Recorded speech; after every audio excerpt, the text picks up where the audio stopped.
De volta já com imagens do plenário do Supremo Tribunal Federal, os ministros retornando aos respectivos lugares do plenário presencial do STF para a continuação do julgamento do recurso extraordinário que trata do marco temporal de demarcação das terras indígenas.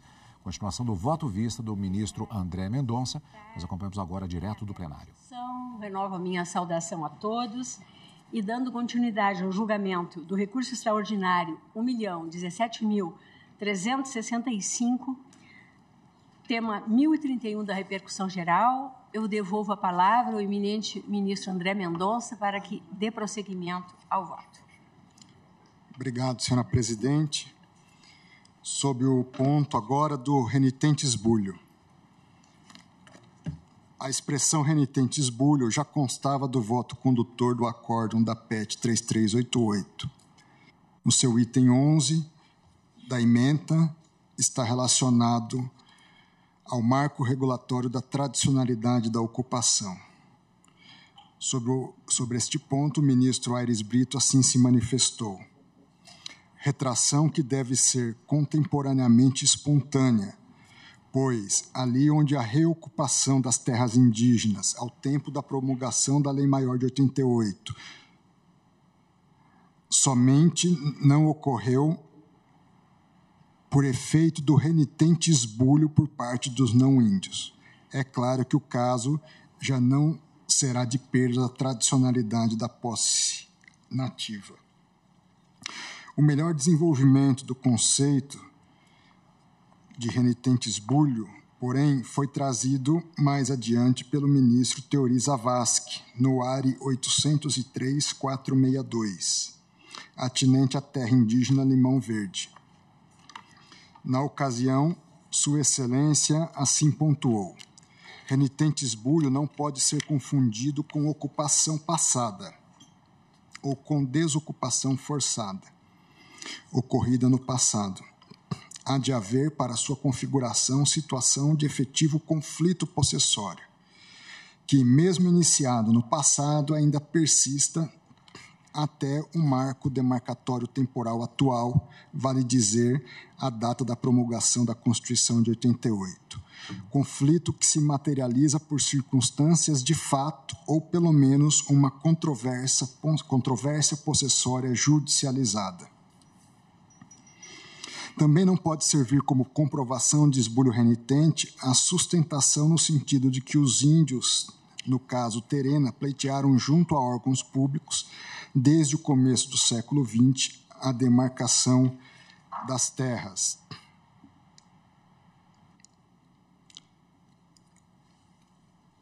Conseguindo que o eminente relator, ministro Luiz Edson Fachin, no seu voto na presente repercussão geral, diverge dos critérios estabelecidos para a caracterização do renitente esbulho. De minha parte, com a mais elevada vênia, tal compreensão, penso que é preciso atentar para um aspecto de ordem prática que, no caso, é fundamental. Em razão do marco temporal de ocupação ter sido objetivamente fixado em 5 de outubro de 88 e ter sido assim estabelecido em momento posterior à referida data, não vislumbro como a configuração jurisprudencial dada ao renitente esbulho poderia desaguar em direção a cenários de novos conflitos. Se o renitente esbulho fosse o critério exclusivamente exigido para a ferição da posse, nesse caso, sim, poderia haver realmente um incentivo à eclosão de conflitos sob o pretexto de legitimar e reconhecer como agasalhadas pelo direito determinada situação em que configurado, de fato, contexto beligerante.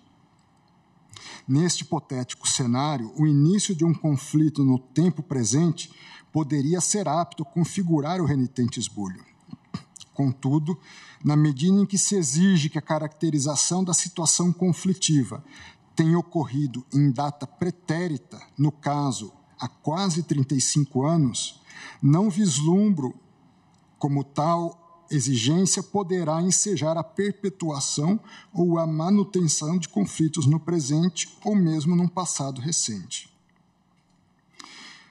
Dito de outra forma, a fixação do marco temporal em data certa e pretérita, imuniza, a meu ver, os riscos cogitados. Há de se recordar no ponto a centralidade do marco temporal a demandar que a caracterização e consequente investigação acerca de um eventual renitente esbulho seja igualmente contemporânea àquela data estabelecida como chapa radiográfica da questão fundiária indígena, nas palavras do ministro Aires Brito. Valendo-me de Sua Excelência, ministro Aires Brito, sobre o ponto, anoto o seguinte, disse ele, é de exprimir, a data da verificação do fato em si da ocupação fundiária é o dia 5 de outubro de 88, e nenhum outro, com o que se evita a um só tempo, a fraude da subitânea proliferação de aldeias, inclusive mediante o recrutamento de índios de outras regiões do Brasil, quando não de outros países vizinhos, sob o único propósito de artificializar a expansão dos lindes da demarcação. Prossegue o ministro Aires. B. A violência da expulsão de índios para descaracterizar a tradicionalidade da posse das suas terras, a data vigente da Constituição. Nesse diapasão, com as mais elevadas vênias, as posições em sentido diverso, penso que, bem compreendidos os conceitos e nuances que delineiam o marco temporal da ocupação, devidamente excetuado nos casos em que se verificar a situação de renitente esbulho, configura-se a solução que, a meu ver, melhor equilibra os múltiplos interesses em disputa, na medida em que, pela carga de objetivação que imprime, permite que se construa, como dito, cenário de plena confiabilidade para todos os envolvidos. Bem explicitadas essas premissas centrais que conformam o Estatuto Jurídico Constitucional das Relações de Posse das áreas de tradicional ocupação indígena, a partir da teoria do fato indígena e, por conseguinte, do acolhimento do marco temporal de ocupação, passo agora a abordar a teoria do indigenato, buscando-se apontar especificamente os pontos que entendo problemáticos decorrentes da assimilação ou da adoção dessa tese. Como anteriormente mencionado, o eminente ministro relator entende ser necessária a superação do entendimento firmado no caso Raposa Terra do Sol, a partir da sustentação que tem, a meu ver, se bem compreendi o voto de Sua Excelência, como ponto central o acolhimento da tese da teoria do indigenato. Primando pela maior fidedignidade ao raciocínio desenvolvido por Sua Excelência, ministro Luiz Edson Fachin, então, faz uma historiografia de leis, passando pelo Alvará Régio de 1680, Lei de Terras 601 de 1850, Decreto 1318 de 1854, a Constituição Federal de 34. Nesse ponto, Sua Excelência aponta que essa proteção constitucional à posse indígena se verifica desde a Carta de 1934. A partir desse recorte,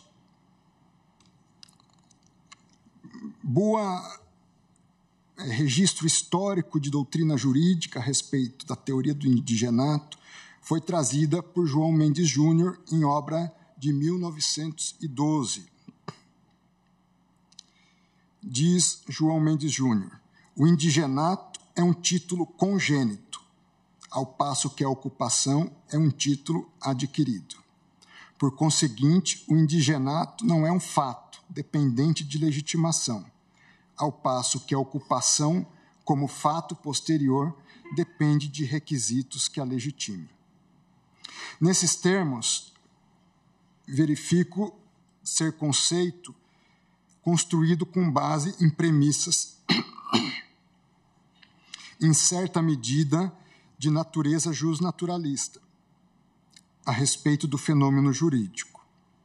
Nessa perspectiva, o indigenato conformaria. Perdão.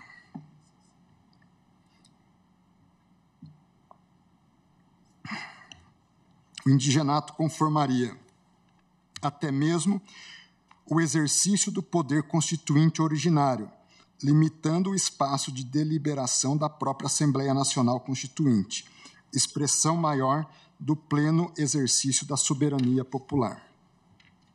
Penso, contudo, que tal compreensão contraria a jurisprudência histórica desta Suprema Corte, quanto aos limites conformadores do poder constituinte originário.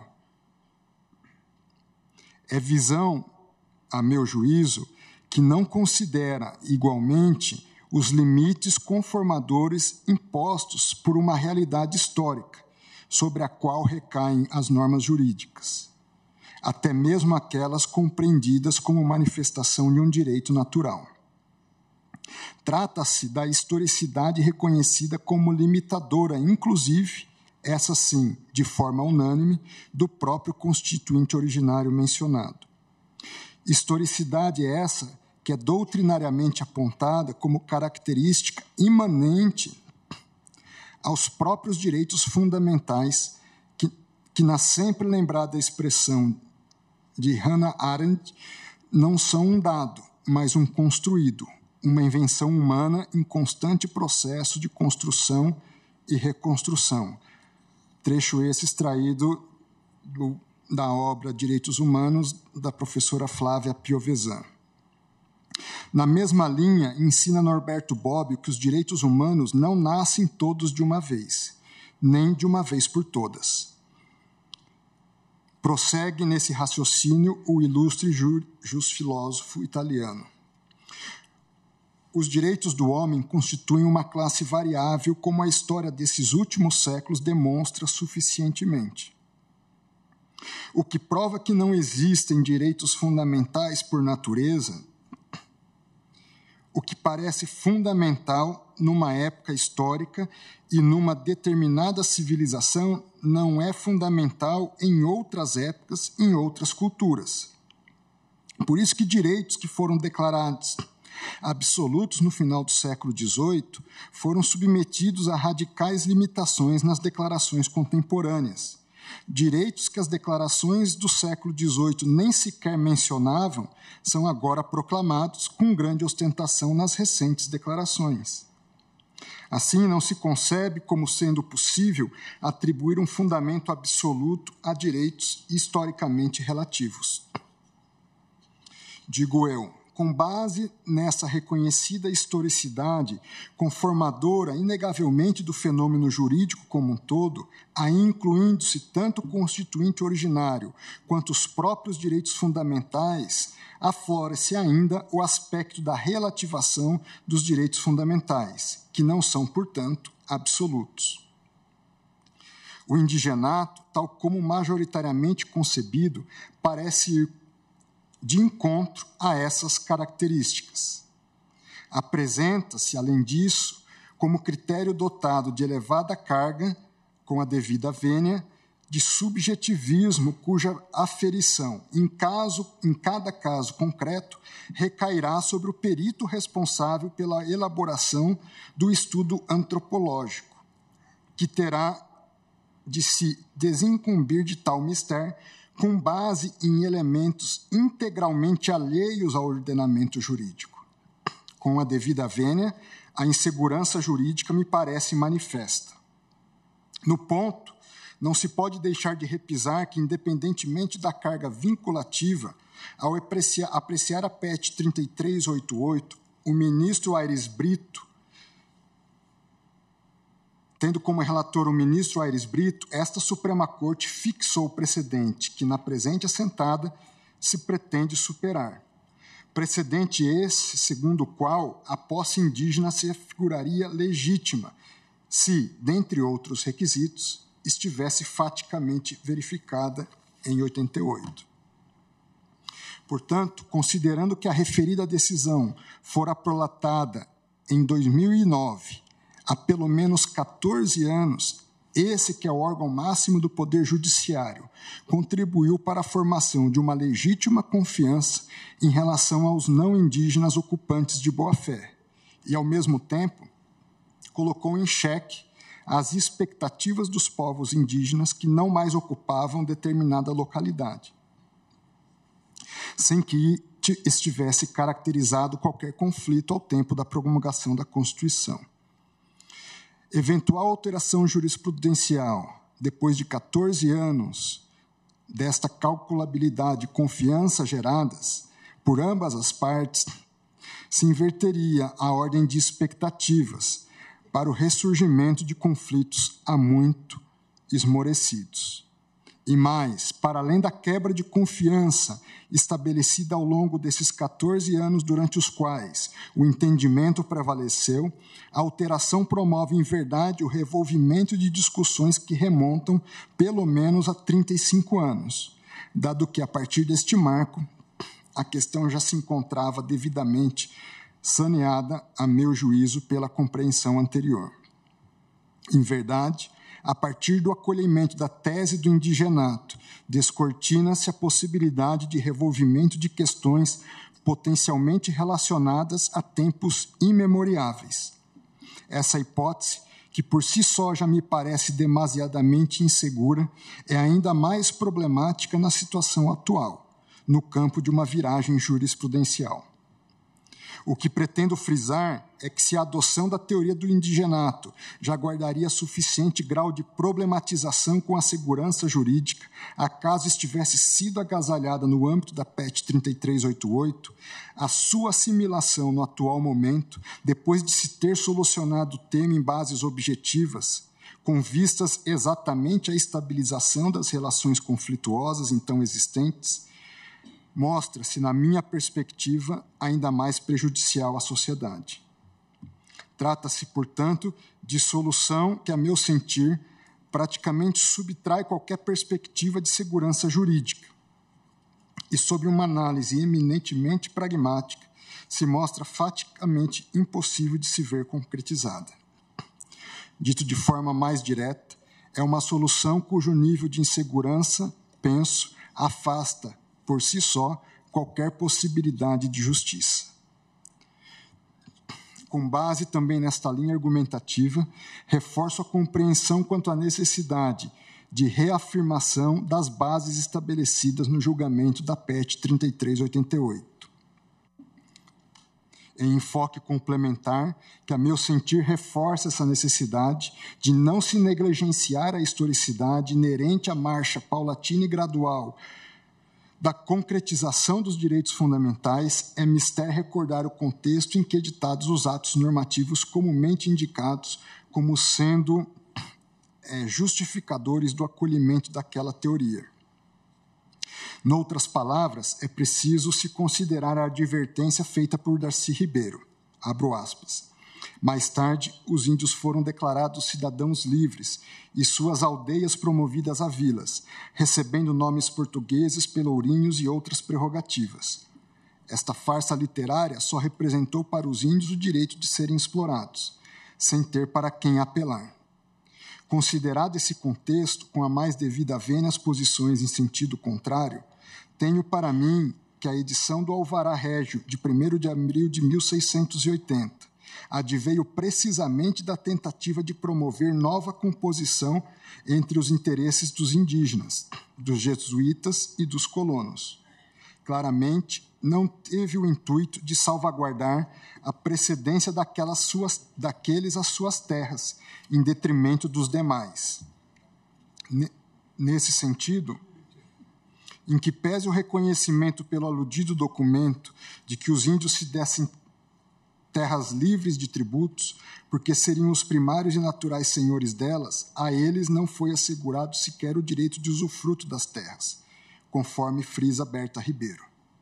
A corroborar essa compreensão, a referida historiadora apresenta pertinente retrospecto de sucessivas alterações legislativas promovidas pelo Poder Central lusitano, na tentativa de equilibrar os interesses em disputa, ora acenando intento escravagista dos colonos, ora acatando a visão missionária jesuítica, mas nunca, desafortunadamente, em favor dos primeiros habitantes.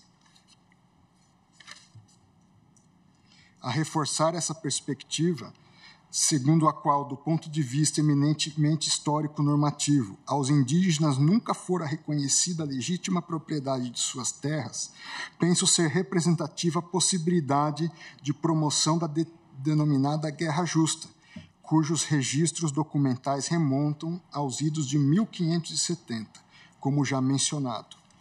Apenas 2 registros sobre essa noção de guerra, e que esteve bastante presente ainda no século XVIII, alguns trechos de 2 cartas régias estabelecidas já no contexto da chegada da família imperial ao Brasil. A Carta Régia de 5 de novembro de 1808, diz ela, sobre os índios botocudos, cultura e povoação dos campos gerais de Coritiba e Guarapuava. A Antônio José de França Horta, do meu conselho, que no caso era o governador da capitania de São Paulo. Eu, príncipe regente, vos envio saudar, sendo-me presente e quase total abandono em que se acham os campos gerais da Coritiba e os de Guarapuava, assim como todos os terrenos que desaguam no Paraná e formam do outro lado as cabeceiras do Uruguai, todos compreendidos nos limites de capitania infestados pelos índios denominados bugres, diz a Carta Régia. De maneira tal que em todo o terreno onde fica o oeste da Estrada Real, a maior parte das fazendas se vão despovoando, umas por terem os índios bugres morto os seus moradores, e outras com o temor que sejam igualmente vítimas, e até a mesma estrada chega a não ser vadiável, senão para viajores que vão reunidos em grande número e bem armados. Assim, sendo-me igualmente presentes os frutos que têm resultado das providências dadas contra os botocudos, fazendo-os a cada dia mais evidente que não há meio de civilizar povos bárbaros, senão ligando-os a uma escola severa. Ele determina, então, a guerra justa que se estende da capitania de São Paulo para todo o sul do Brasil. Pouco antes, uma carta régia de conteúdo similar, também de 1808, é dirigida ao governador-geral da capitania das Minas Gerais, também determinando a guerra justa, na visão, logicamente, daquela época e das autoridades daquela época, em relação aos índios botocudos.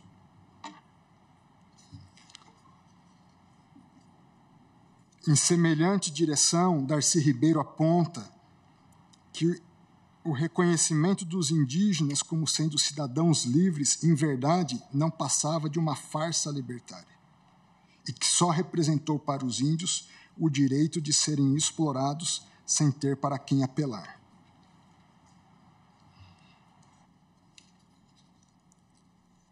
Em pouco tempo, diz ele, uma população sertaneja cresceu em torno da igreja e do Pelourinho, tomando a direção de todos os negócios e submetendo os índios a tais vexames que os obrigavam a abandonar as suas antigas aldeias e os condenavam a sobreviver como núcleos marginais em condições indescritíveis de penúria. Concluo, portanto, com base em tais razões, filiando-me a quase unanimidade dos integrantes da Excelsa Corte, quando julgado do caso Raposa Serra do Sol, a teoria do fato indígena, que, a meu ver, se revela mais consentânea com as balizas constitucionais da matéria. Nesse diapasão, repiso também, pelos motivos ora elencados, não vislumbrar configurada razão jurídica suficientemente robusta a ensejar a superação daquele precedente. Sobre a natureza do processo demarcatório. Neste ponto de saída, reputo necessário enfatizar que a adoção dos marcos regulatórios concebidos no bojo da PET 3388 não desnatura a natureza declaratória do procedimento. Portanto, não há qualquer incompatibilidade, a meu ver, entre o marco temporal de ocupação baseado na teoria do fato indígena e o reconhecimento de que o procedimento demarcatório não possui natureza constitutiva, limitando-se a declarar e, portanto, reconhecer juridicamente uma situação de fato já existente.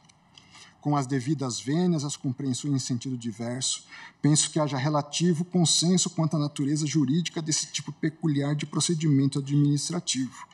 Na realidade, o ponto nevrálgico da questão demarcatória está na compreensão que se tem acerca da natureza do seu objeto, qual seja a posse indígena.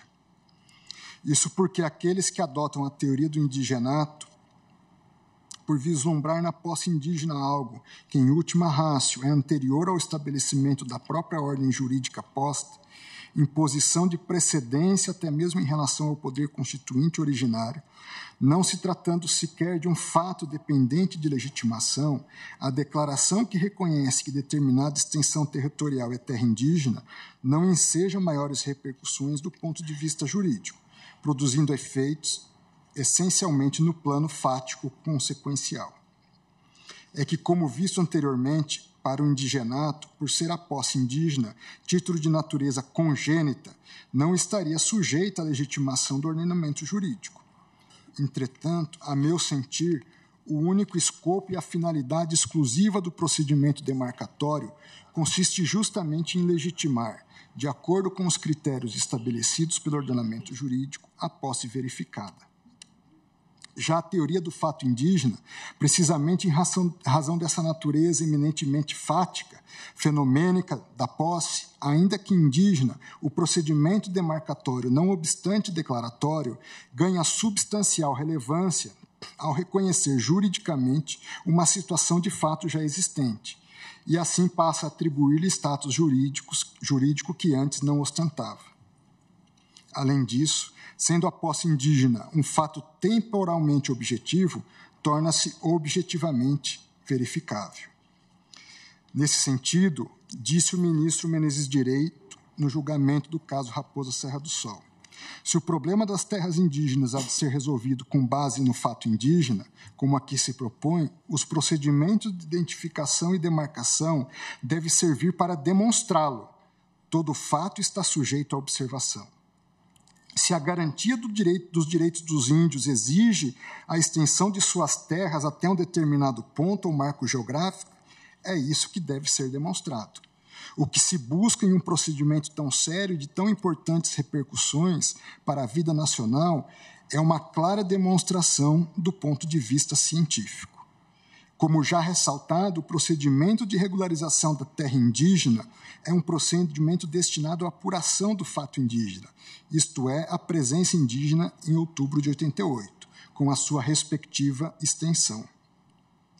Ora, estabelecido e constatado esse fato, com base no qual terá sido homologada a área de terra indígena, não pode haver mais espaço ou ensejo para uma revisão dessa área.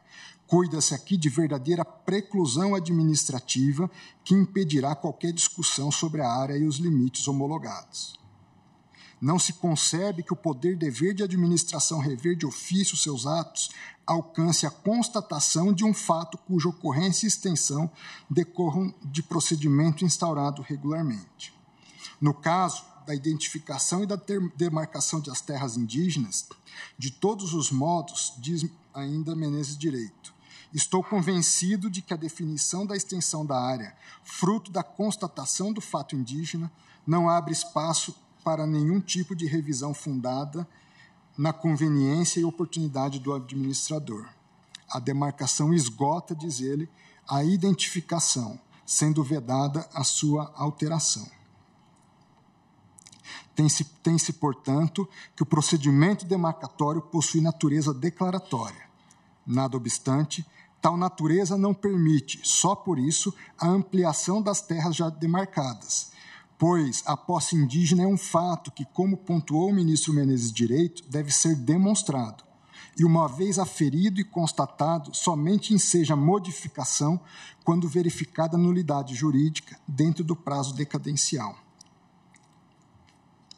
Como síntese de tal compreensão, àquela assentada, o tribunal assentou a seguinte salvaguarda: é vedada a ampliação da terra indígena já demarcada.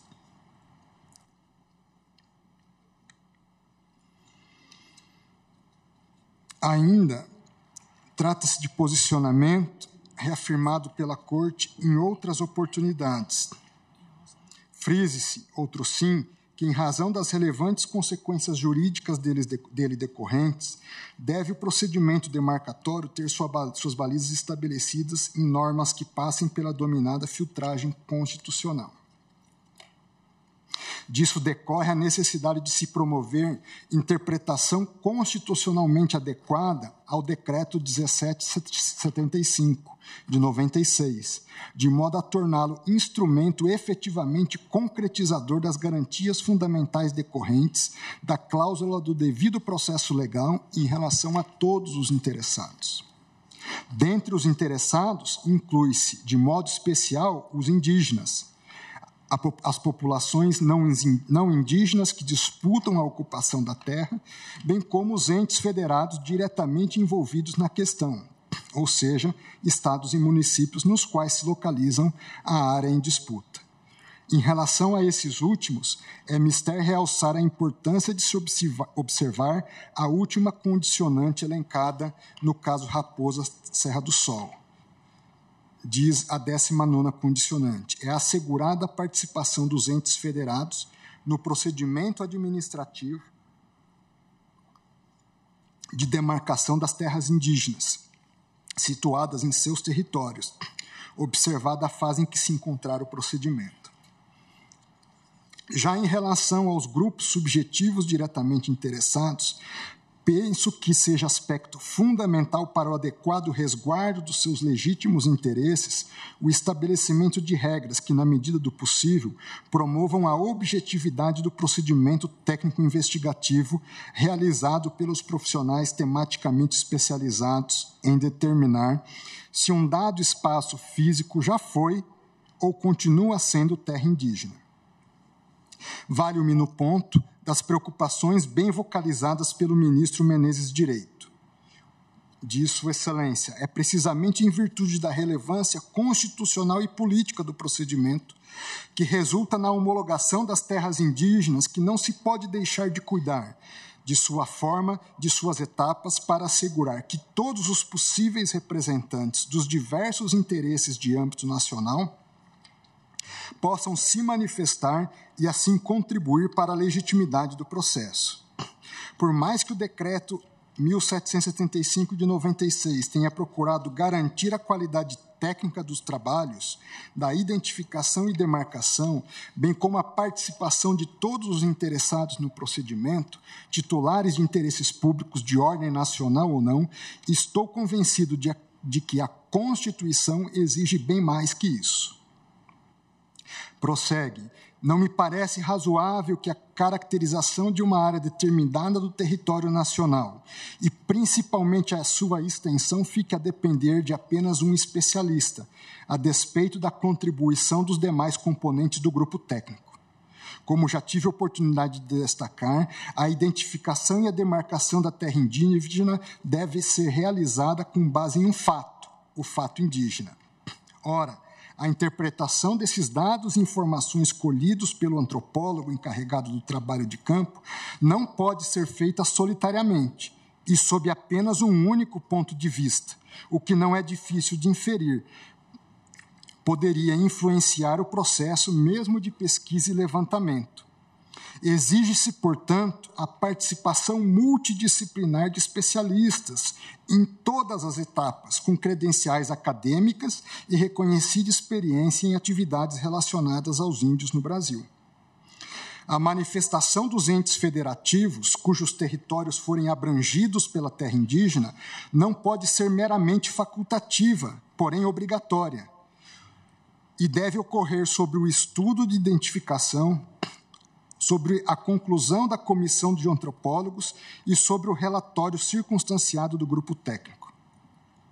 Essa preocupação também foi compartilhada pelo ministro César Peluso, ao assim consignar: entendo, como o ministro Menezes Direito, que os processos de demarcação devem ser conduzidos por corpos técnicos, de formação ampla, multidisciplinar, que incluam não apenas antropólogos, mas arqueólogos, historiadores, engenheiros, juristas, etc. Enfim, todos aqueles cujo conhecimento científico especializado possa trazer contribuição decisiva para apurar os limites reais da ocupação e expungir todas as dúvidas que tais procedimentos costumam provocar. Nesse ponto, considero importante abrir um parênteses para destacar a natureza relacional e incontornavelmente subjetiva do laudo antropológico, que busca levantar elementos de tradicionalidade de uma área em relação a determinada etnia, tarefa que difere em muito daquelas perícias que o Poder Judiciário está acostumado a lidar, como, por exemplo, as contábeis, cartográficas ou mesmo médicas. Essa questão não é trazida não como crítica ao laborioso e desafiador trabalho levado a efeito pelos profissionais peritos da antropologia, os quais se incumbem de produzir estudos de identificação das áreas demandadas, mas como constatação de que essa atividade possui nuances e peculiaridades que não podem ser ignoradas pelas autoridades competentes para a tomada de decisão, sejam administrativas ou judiciais. Isso porque não se trata de produzir um cálculo contábil ou um diagnóstico médico, mas de prospectar a relação anímica, cosmológica, cultural e até espiritual de comunidades em relação à área reivindicada, sobre as quais, em regra, nem o gestor nem o magistrado possuem conhecimento. Importa consignar que não há uma regulamentação legal em relação à atividade do antropólogo. Não obstante, algumas diretrizes que envolvem essa atividade podem ser localizadas no sítio da Associação Brasileira de Antropologia, a ABA, entidade privada que aparentemente congrega a maior parte dos profissionais que subscrevem os laudos antropológicos. E essa característica singular pode ser vista já na apresentação da aba que consta do seu site, cujo texto diz que, na sua perspectiva, se obriga o pesquisador a respeitar as populações estudadas, inclusive deixando claro, abro aspas, seus objetivos para os grupos e populações que sejam objeto das suas análises. Menciona-se ainda um código de ética, segundo o qual, abro aspas, os direitos dos antropólogos devem estar subordinados aos direitos das populações que são objeto da pesquisa, dentre os quais, aspas, a garantia de que a colaboração prestada à investigação não seja utilizada com o intuito de prejudicar o grupo investigado. Em artigo sob o título Antropologia e Laudos, de Ética, de Imparcialidade, a Etnografia como Processo Prático, a professora Alexandre Barbosa da Silva, doutora e mestre em Antropologia, destaca essa peculiaridade do laudo antropológico, conforme consta. Diz a professora. Muito já foi dito sobre a natureza particular do tipo de elo que embasa a pesquisa de um antropólogo e os grupos com os quais trabalha.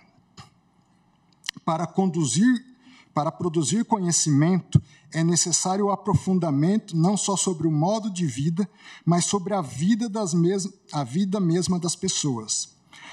Lição básica de qualquer estudante de antropologia, isso implica a necessidade de vivenciar, observar de perto, de conviver, viver com as pessoas, compartilhando com elas de alguns dos seus momentos de vida, suas ações, interações e relações sociais.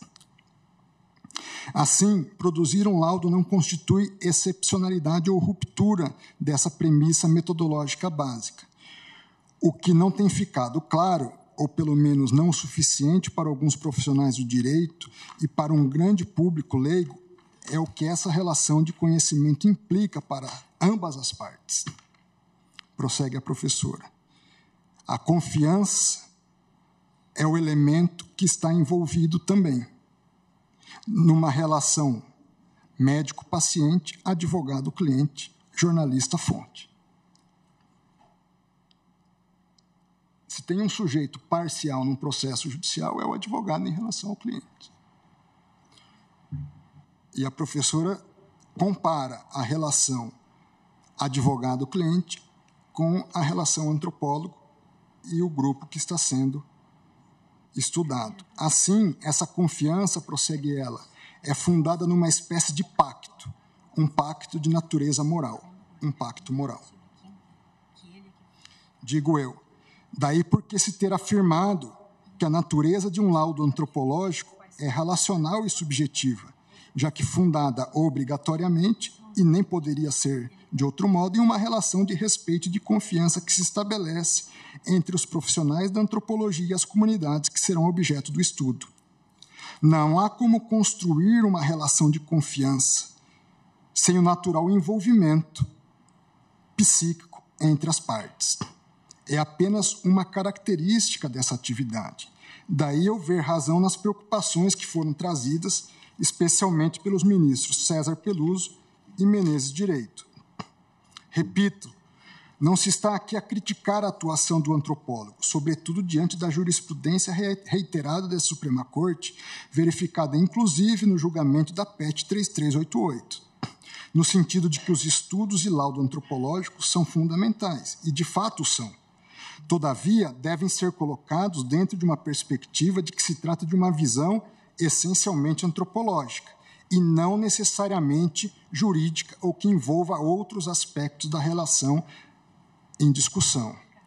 Tenho, assim, que a necessidade dos estudos antropológicos para subsidiar o processo de demarcação das terras indígenas não afasta a possibilidade e a necessidade de complementação de outros ramos do conhecimento humano, citando-se, por exemplo, a atividade do geógrafo, profissão que, inclusive, é regulamentada pela Lei 6664 de 79, cujo artigo 3º, inciso 1, atribui ao geógrafo, ao profissional da geografia, competência para promover, abro aspas, reconhecimentos, levantamentos, estudos e pesquisas de caráter fisiogeográfico, biogeográfico e antropogeográfico, assim como geoeconômico.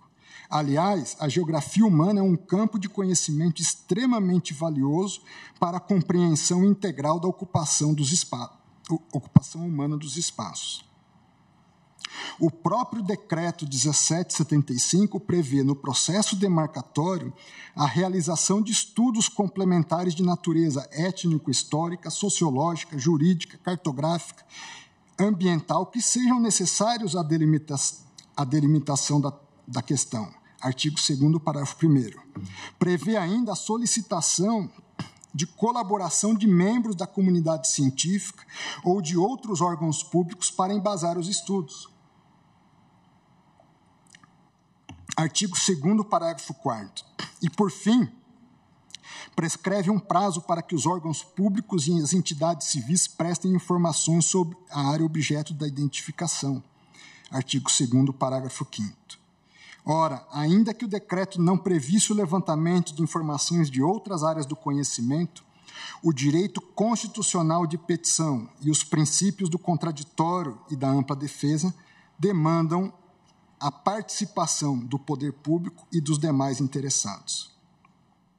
Fechando esse parênteses, portanto, reitero que os laudos antropológicos são, de fato, essenciais para a caracterização da tradicionalidade da ocupação, o que não afasta a necessidade de complementação da análise de outros ramos de conhecimento humano, como da geografia, da sociologia, da economia, dentre outros, a fim de que o conceito jurídico de terra tradicionalmente ocupada por determinada etnia não se resuma ao conceito meramente antropológico.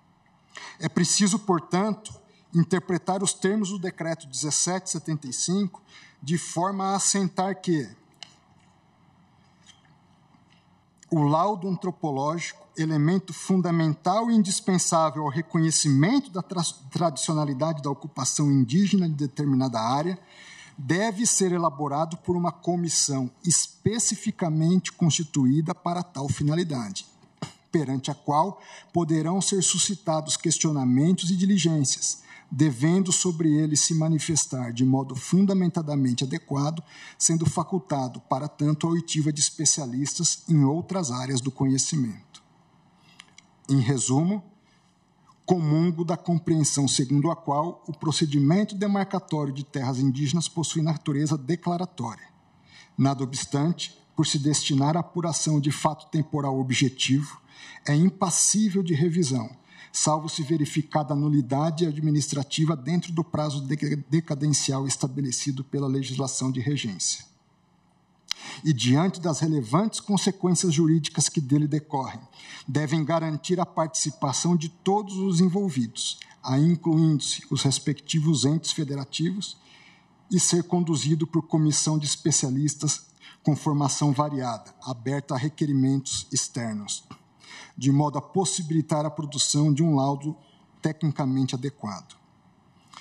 No ponto seguinte, eu aponto a questão das salvaguardas que foram estabelecidas no julgamento da PET 3388 e que vão, de alguma forma, ser incorporadas na proposição de tese que, ao final, apresentarei. Eu acho que talvez mais uns 20, 25 minutos eu consigo terminar, senhora presidente. Obrigada, ministra. Vamos tocar. Novamente, o poder constituinte originário, a impossibilidade da desapropriação mediante prévia indenização de terra indígena. Esse ponto eu trago porque ele, em alguma medida, dialoga com as dois pontos que foram trazidos pelo ministro Alexandre de Moraes no seu voto, que dizem respeito à questão da validade do ato jurídico perfeito, da coisa julgada. Eu apresento aqui, ministro Alexandre, uma divergência em relação ao ponto de Vossa Excelência. Eu, então, reconheço o marco temporal, o esbulho renitente. Vossa Excelência parte não desses dois pressupostos, mas, posteriormente... Sim, eu não reconheço. Isso. Exato. E eu, diferentemente, estou reconhecendo. E depois, Vossa Excelência estipula dois aspectos no item 4 e 5 da tese, a questão da validade e eficácia desses atos jurídicos perfeitos, negócios jurídicos, coisa jogada, e a possibilidade de indenização. Eu trago aqui uma divergência em relação a esse ponto, mas um aspecto muito interessante trazido por Vossa Excelência é que, no item 5, se abre a possibilidade da concessão de terras equivalentes. Embora divergindo em função da essência, até corroborando a tese ou essa fundamentação dessa possibilidade de terras equivalentes, eu trago alguns elementos do direito internacional que se conformam a essa possibilidade. Referindo-me à proposta de Vossa Excelência, trata-se de proposta que parece estar escorada em entendimento firmado pelas Cortes Internacionais de Direitos Humanos em relação à matéria, na medida em que admitem a possibilidade de composições conciliatórias, seja pela via da indenização pela retirada dos não indígenas, seja pela alternativa recolocação dos povos originários em espaço geográfico diverso. Nesse sentido, cita-se exemplificativamente a decisão da Corte Interamericana de Direitos Humanos, no caso da comunidade indígena Yaquie-Achá versus Paraguai. Ainda no cenário internacional, A solução está prevista no artigo 16 da Convenção 169 da OIT e no artigo 10 da Declaração dos Direitos dos Povos Indígenas da ONU. Diz o artigo 16 da Convenção 69 da OIT. Com reserva do disposto nos parágrafos a seguir do presente artigo, os povos interessados não deverão ser transladados das terras que ocupam. Parágrafos subsequentes, que é o segundo. Quando, excepcionalmente, o traslado e o reassentamento desses povos sejam considerados necessários, só poderão ser efetuados com o consentimento dos mesmos, concedido livremente e com pleno conhecimento de causa. Quando não for possível obter o seu consentimento, o translado e o reassentamento só poderão ser realizados após a conclusão de procedimentos adequados estabelecidos pela legislação nacional. Quarto parágrafo. Quando o retorno não for possível, conforme for determinado por acordo ou na ausência de tais acordos, mediante procedimento adequado, esses povos deverão receber, em todos os casos em que for possível, terras cuja qualidade e cujo estatuto jurídico sejam pelo menos iguais àqueles das terras que ocupavam anteriormente. Tem aqui uma relação de equivalência. E que lhes permitam cobrir suas necessidades e garantir o seu desenvolvimento futuro. Quando os povos interessados prefiram receber indenização em dinheiro ou bens, essa indenização deverá ser concedida com as garantias apropriadas. 5. Deverão ser indenizadas plenamente as pessoas transladadas e reassentadas por qualquer perda ou dano que tenham sofrido como consequência do seu deslocamento. Agora, a Declaração dos Direitos dos Povos Indígenas da ONU, artigo 10. Os povos indígenas não serão removidos à força de suas terras ou territórios. Nenhum traslado se realizará sem o consentimento livre, prévio e informado dos povos indígenas interessados, e sem um acordo prévio sobre uma indenização justa e equitativa, e sempre que possível, com a opção do regresso. Então, nada obstante a divergência e com a mais elevada vênia compreensão que foi trazida pelo próprio ministro Alexandre e pelas compreensões em contrário, eu entendo que, à luz dessa possibilidade de uma solução alternativa, há sim como se construir isso em relação àquelas áreas que não preenchem ou não se enquadram dentro do marco temporal e do conceito de esbulho, renitente esbulho. Permite, ministro André, só para recordarmos, presidente, a minha proposta de tese parte inicialmente do afastamento, não reconhecimento do marco temporal.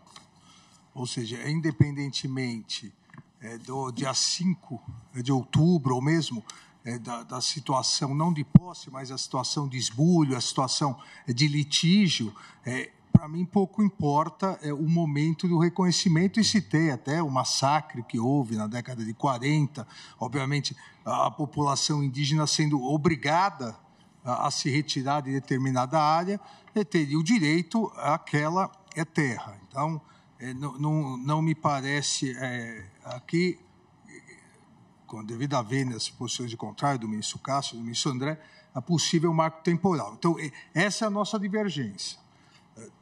A partir disso, o que construir? E repito aqui que essa é uma questão, como eu disse no meu voto, uma questão extremamente complexa no mundo todo. E eu tive oportunidade, assim como o ministro André também teve, oportunidade de atuar isso como ministro da Justiça, e me parece que é necessário tentarmos pacificar realmente essa questão. Obviamente, dentro dos preceitos e parâmetros constitucionais.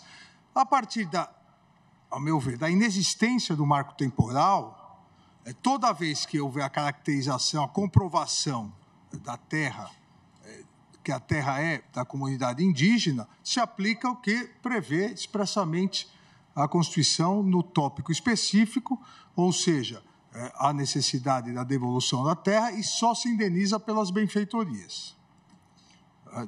Então, em princípio, isso pouco importa, é o momento. No caso de 5 de outubro, no caso de litígio nesse momento, não abro exceção para essa mera indenização, como prevê a Constituição. Nos demais casos onde aquele que está na propriedade ou na posse obteve de forma lícita e de boa-fé, veja, ele não tem direito àquela área. A área é da comunidade indígena, mas ele, que se adquiriu de forma lícita e de boa-fé, ele tem direito à indenização, porque não é possível que ele seja prejudicado por uma inércia, uma omissão histórica do poder público. E citei, assim como citei o caso do massacre dos indígenas da década de 40, citei a questão da Guerra do Paraguai, onde colonos do Mato Grosso do Sul, hoje Mato Grosso e Mato Grosso do Sul, lutaram pelo Brasil. Em reconhecimento a isso, Dom Pedro II outorgou terras a esses colonos, ou seja, eles adquiriram aquela terra licitamente, à época, e de boa-fé. Passaram para os seus filhos, que passaram para os seus netos, que passaram para os seus bisnetos, que venderam para terceiro. Ou seja, não há aqui esbulho, não há, por parte dessa cadeia dominial, não há ilicitude. Mas a terra é indígena. Se a terra é indígena, se devolva à comunidade indígena. Só que, nesses casos, eu entendo que eles têm direito à indenização, porque ocorreria aqui, a meu ver, um enriquecimento ilícito do Estado. E também, por questão de justiça, nós não podemos retirar todas essas pessoas que, sucessivamente, às vezes 150 anos, sucessivamente foram passando a cadeia dominial de forma lícita, de forma com boa fé, e de repente perdem a sua terra, perdem a sua subsistência e vão para onde? Então, é a segunda situação. Em outros casos, e aqui é a complementação do eminente ministro André, em outros casos, e coloco aqui a questão concreta e real, em outros casos não é possível, ou faticamente, eu diria, possível, que aquela terra seja devolvida integralmente à comunidade indígena, porque há já uma cidade, por exemplo. E citei aqui, agora eu não me lembro o órgão, que juntou aos autos que o Brasil está cheio de terra, pouco aproveitada ainda.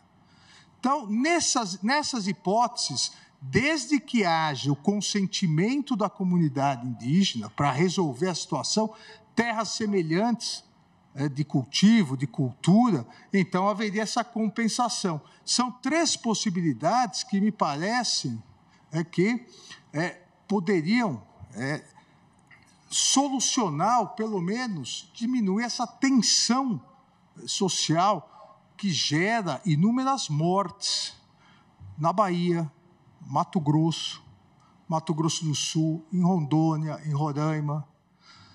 Se me permite só um último complemento, ministro André, houve críticas à minha proposta, dizendo que se houver necessidade de indenização,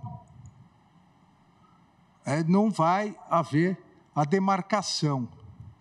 Veja, 2 observações. Primeiro, que não há até agora indenização e nós estamos há décadas sem grandes demarcações. Então, aí a vontade política do Congresso Nacional e da Presidência da República.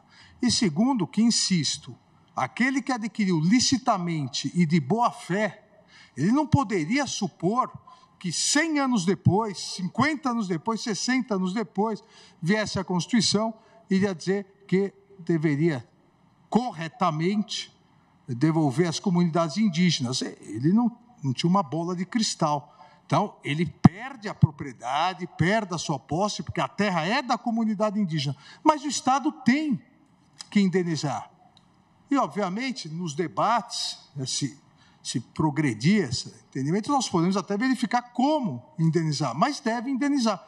Porque solucionar um problema, que é a questão das comunidades indígenas terem seus direitos desrespeitados, para criar um outro problema, centenas, às vezes milhares de famílias de pequenos agricultores perderem a sua terra sem uma indenização, sem a possibilidade de ter uma outra terra, nós só vamos acabar gerando mais problemas e não vamos solucionar. Obrigado, presidente. Desculpa, ministro. Ministro André, me permite um breve comentário.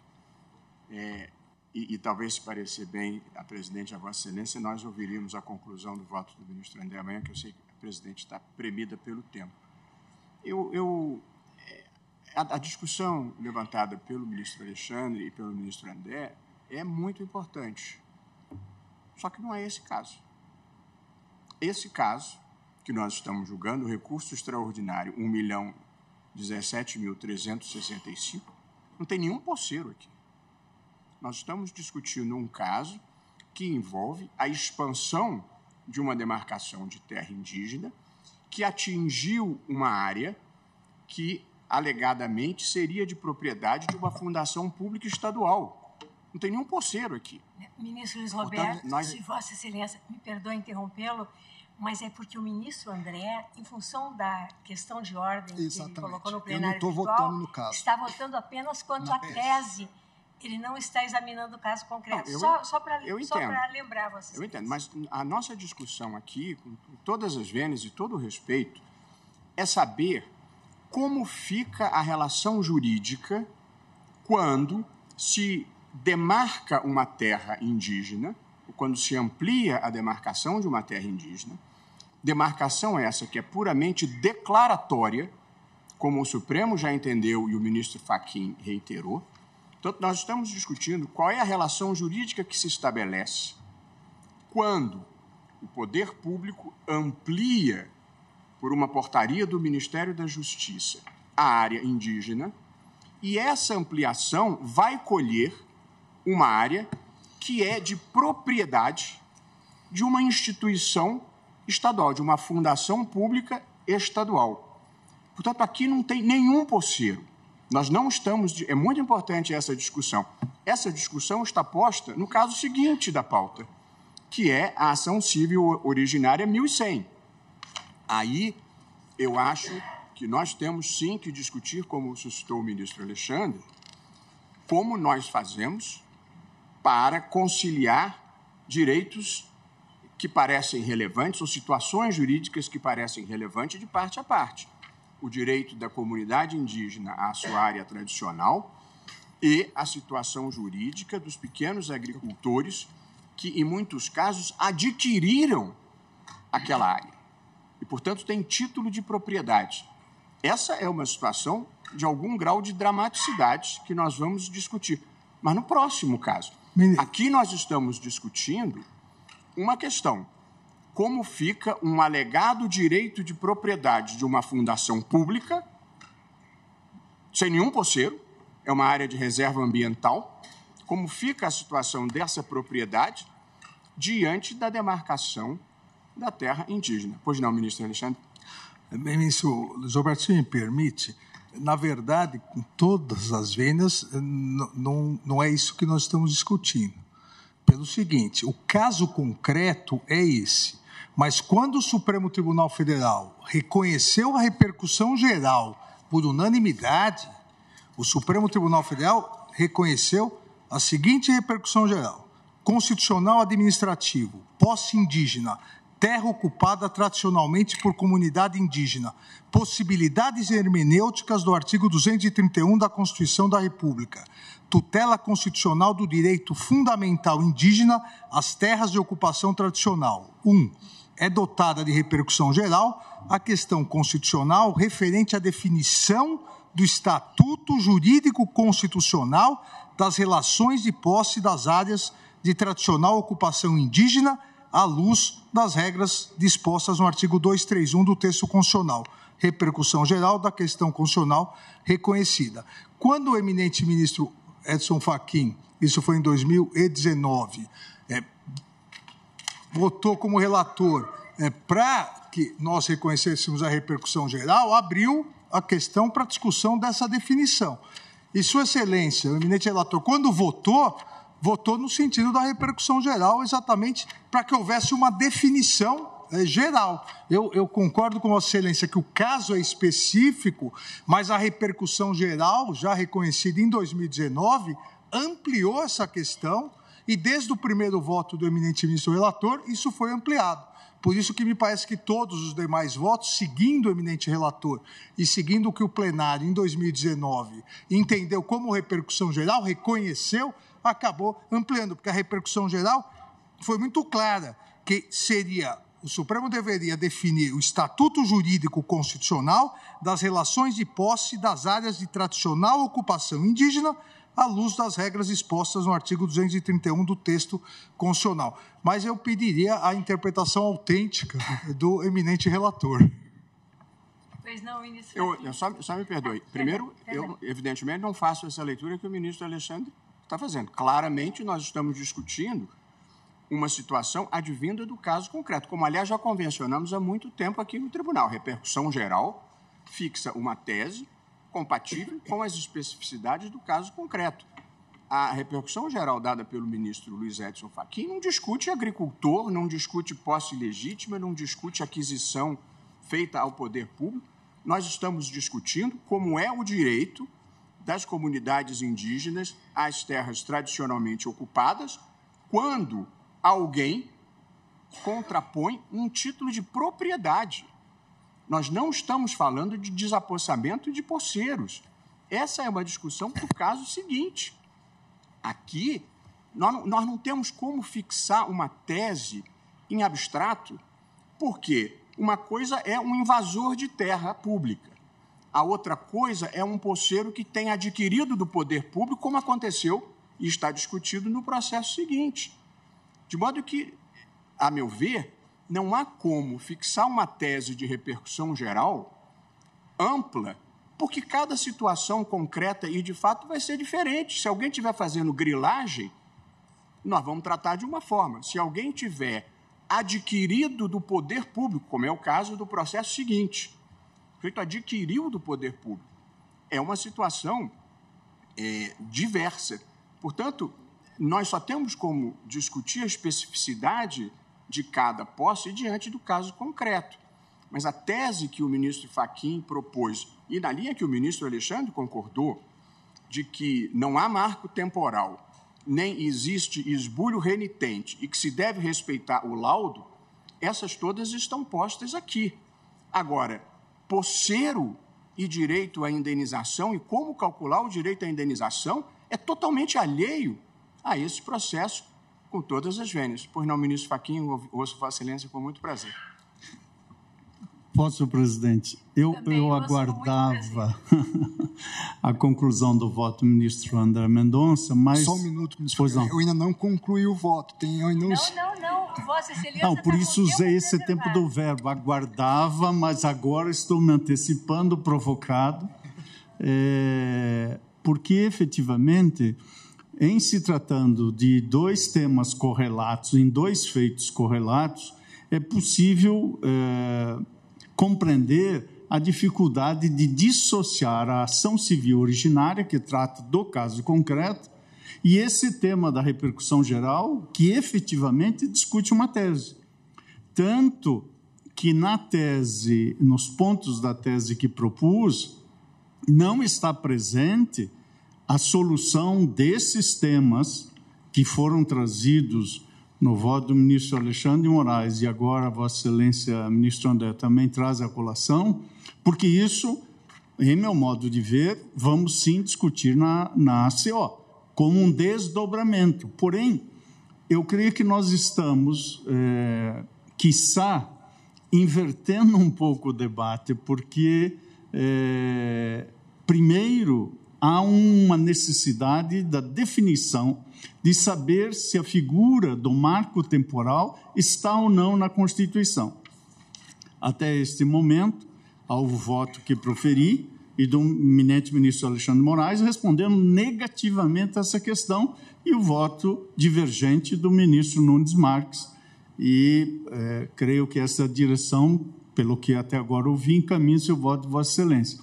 Portanto, esta é a questão central a ser definida aqui. As outras questões são relevantes, mas eu creio que essa definição, ela, por assim dizer, é uma condição de possibilidade para depois avançarmos, até porque discutir e debater essa questão, que é efetivamente grave, e nisso estou de pleno acordo com o ministro Alexandre, é grave, séria, especialmente a pequenos produtores de boa-fé, isso, a rigor, não está posto necessariamente na repercussão geral, porque isso não está no texto da Constituição.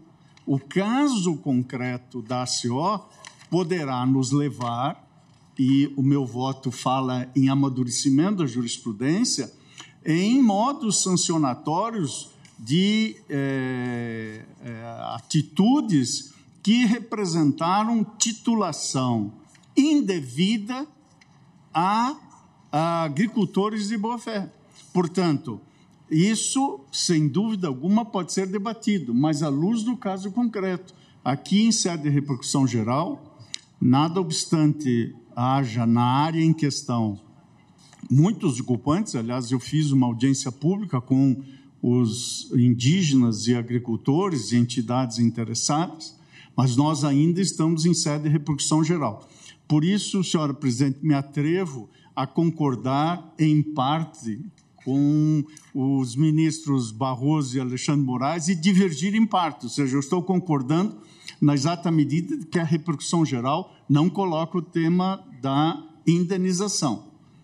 Nada obstante, como há um caso concreto em seguida na pauta, fica difícil não imaginar aquela situação trazida à colação distante do debate da repercussão geral. Permite, presidente. Então, presidente, talvez seja mais claro, ao meu ver, se nós não discutirmos a questão da indenização, nós vamos dar meia decisão. Nós vamos dar meia decisão, nós vamos estar postergando para um próximo caso analisar. Então, ao meu ver, presidente, e por isso que mantenho o voto, para se discutir essa questão, é essencial também se discutir a solução do problema. Então, o estatuto jurídico, independentemente se é terra pública, se é entidade pública, não é, me parece que deva ser discutido tudo e, obviamente, aí na votação da tese, a maioria prevalecerá. Presidente, me desculpe insistir. Nós temos um caso que envolve uma fundação pública estadual que se diz proprietária de uma reserva ambiental. Nós estamos discutindo como fica a situação de uma fundação pública estadual que reivindica propriedade sobre uma área que veio a ser demarcada.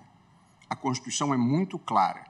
Não existe propriedade sobre terras tradicionalmente pertencentes a comunidades indígenas. Essa é a solução desse caso, com todo respeito.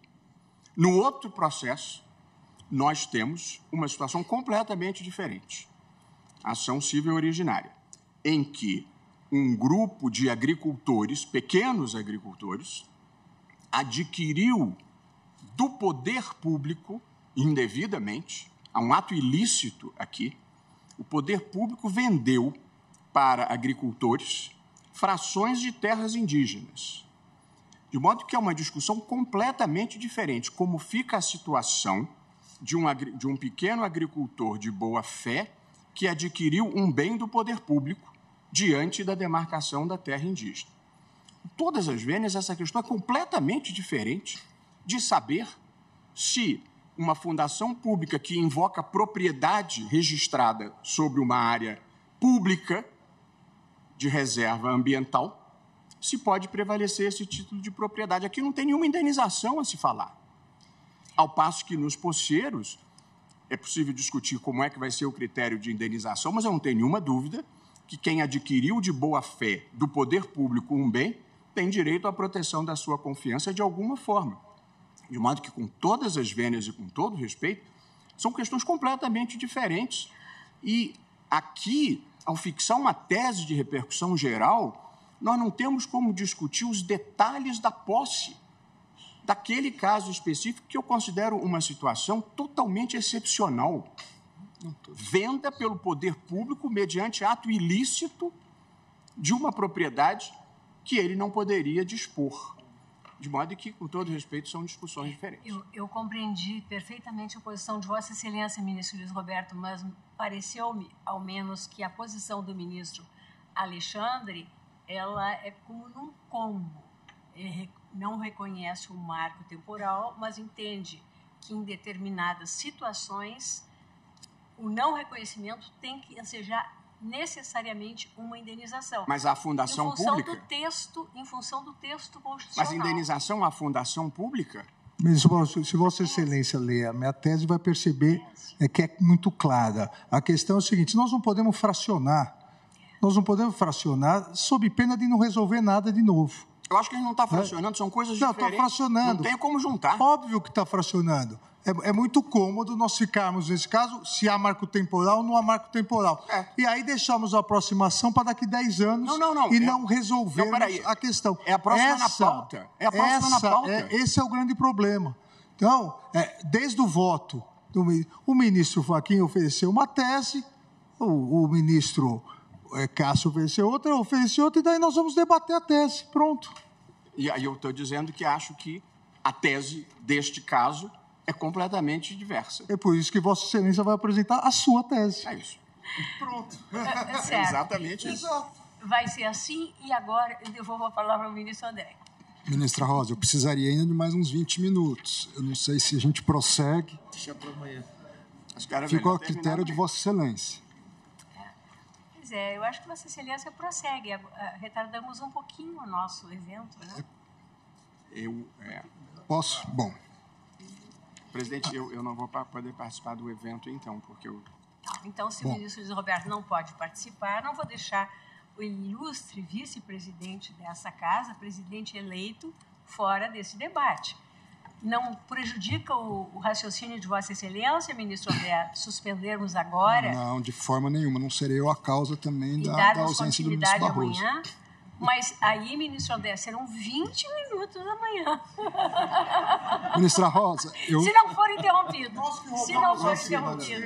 Eu votarei em Embora eu tenha um tempo regimental para falar o tempo que eu considerar mais adequado, eu tenho sido, num voto de 200 páginas, consegui extrair disso. Em algumas horas, eu tenho sido extremamente cuidadoso e zeloso com o tempo. Eu sei, ministro André, Vossa Excelência, inclusive, pelo que me confidenciou, se debruçou esses dias todos, tamanha complexidade do tema. Eu compreendo, mas veja bem, nós mesmos não temos trazido todos os votos de 100 laudas, 150, e não é possível que todo mundo...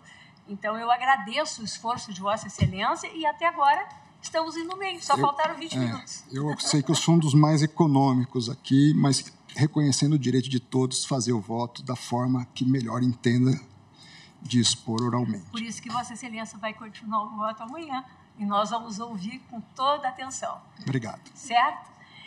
Então, eu agradeço a presença de todos. Lançamos como resultado provisório, né, que o voto vista do ministro André foi proferido após o registro da questão de ordem, onde se assegurou a sua excelência, o plenário todo, votando no plenário virtual, não a possibilidade de votar no caso concreto, mas sim de se pronunciar sobre a tese. E a tese, nós pedimos que Vossa Excelência... Por enquanto, não, porque não encerrou a tese ainda, o voto, né? Continuamos amanhã. Então, o registro é que fica suspenso, né, para continuidade amanhã, em função do horário. Agradeço a presença de todos. Desejo uma ótima noite. Declaro encerrada a sessão.